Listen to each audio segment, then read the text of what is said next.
Welcome to the unboxing of the Twilight 2000 4th edition Urban Operations Supplement.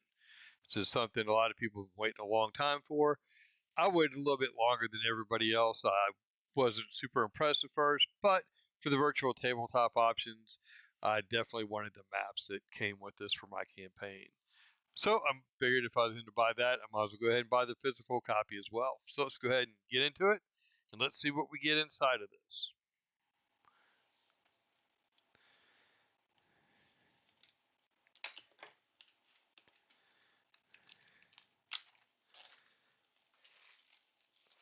Take the plastic off. The box is very high quality on the material side. You can definitely feel the quality. This is not just some cheap, random piece of cardboard. They actually use good quality material with it. Take the cover off. Get all kind of goodies inside. Silicone packet. We have the card packet, game catalog from Free League advertising more things. We have the punch outs for different icons for the map top. Another silicate packet, don't need that. And then we have the battle maps, which are high quality, as you can see here. The pictures, very good job. And they're two-sided, so you have maps on both sides. And here's this one. Looks like it's a church.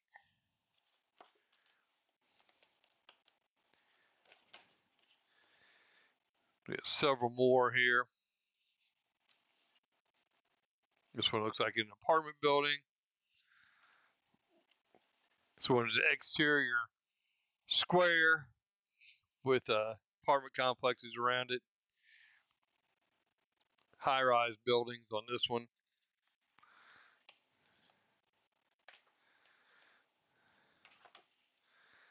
Another apartment complex.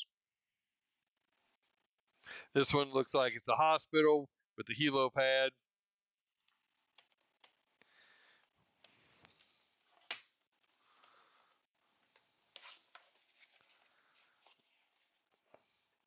Here's a park with an apartment complex beside it.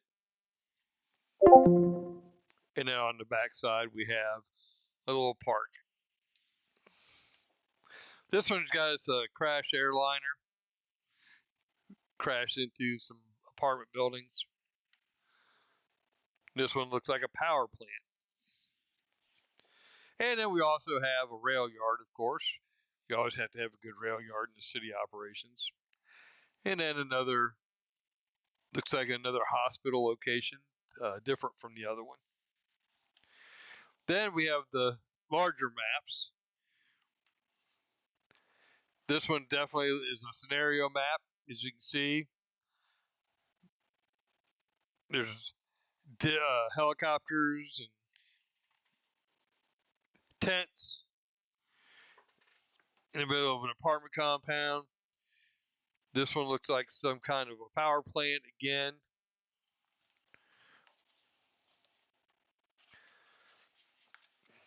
Now we're getting into some bigger maps now. I know this one happens to actually be the castle in the free city of Krakow, which is included in with this supplement as well, which has been in every other edition of the game, the free city of Krakow. Now on the back side, you have another area with castle location, an interior location as well. Nice looking maps that are very high quality, very thick material. Then we have, actually that one, I'm going to say that second map that we looked at, that was probably for the Sweden portion of the campaign. And I'd say that that's inside the city of Carlsberg. Now we have travel maps, and this is the Krakow travel map. It's actually the city itself. It's pretty good size map, pretty good portion size of the city of Krakow. And of course, you have the legend down at the bottom here as well, showing you what the different hexes mean. And then this one is the the city of Carlsberg, which is for the Sweden side of the campaign, if you're going to run the Swedish side. This city is this area of the city is pretty cool because it has a land bridge. You get into it on this side, and there's an island in the middle, which is where that map or that fortress is inside that area there. And then, of course, we have the Urban Operations Manual. And you can see the quality of the artwork in the book is very good. Here's some of the pages, show them for you. See the high quality gloss of the pages.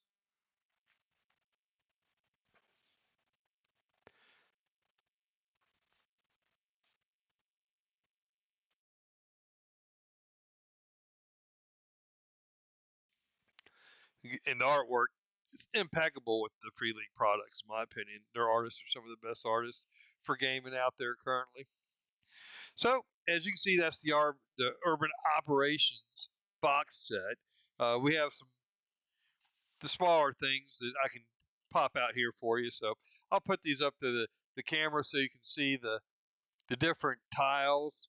You have like ground floor, upper floor on these tokens that you pop out. Sandbags, which is something that they bring into urban operations for the how much you get for armor protection in combat situations. And then these are rubble tech hexes as well. And then here's the cards. Pop open the cards. They're encounter cards for urban area operation cards. So, like this first one here is a burning building. Um, here's a picture of the card. There you go.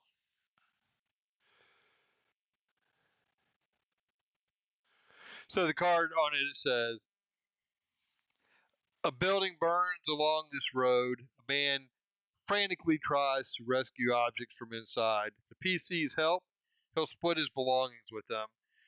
If they pick on their own, he becomes irate but does not fight them. Inside the house, an intensity of sea fire rages.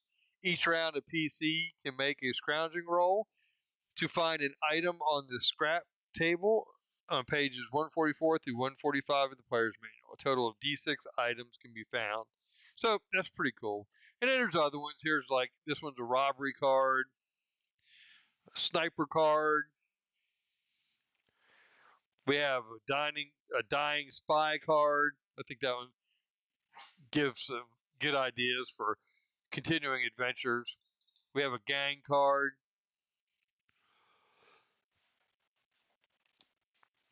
Baker Street Irregulars. So I'm assuming it's some neighborhood guys trying to protect their neighborhood. Refugee card. Protesters. We have a police card. So they did actually add police and criminals into this for Life Path. You have a pop-up market. So I guess for the locals decide they want to sell some goods. Unlooted building. So that one I'm gonna read because I just want to see what that says. That sounds interesting. Somehow another or other, this building wasn't looted. It looks dodgy, near collapse, and maybe that's why looters passed it early on. A quick search and a scrounging roll in here will yield D6 rolls on the scrap table on page 145 to 144 to 145 in the player's manual, which that's pretty cool. Drunks. So in town, you run into some drunks. People still drink, obviously, in the apocalypse. Then a impromptu checkpoint. Uh, music. You got people playing music just on the roadside. You have a street preacher. That was a pretty cool looking card. And funeral procession. So you pass I'm sure that's an everyday occurrence in the city. So there we go. That's urban operations. Uh, this is Starkiller, leader of the Blackhearts, officer in PRX. I'm a grumpy old Marine gamer. So we appreciate you coming to join us on our campaign against all odds in Twilight 2000 4th edition on Mondays.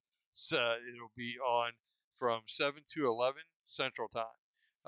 We tried to stream last week for our session 0, but unfortunately had an ISP issue and had to change ISPs back to a company that could actually allow porting with the Foundry. T-Mobile was not good for that, so a big boo shout down to T-Mobile Internet. Thank you and have a great evening. Semper Fi.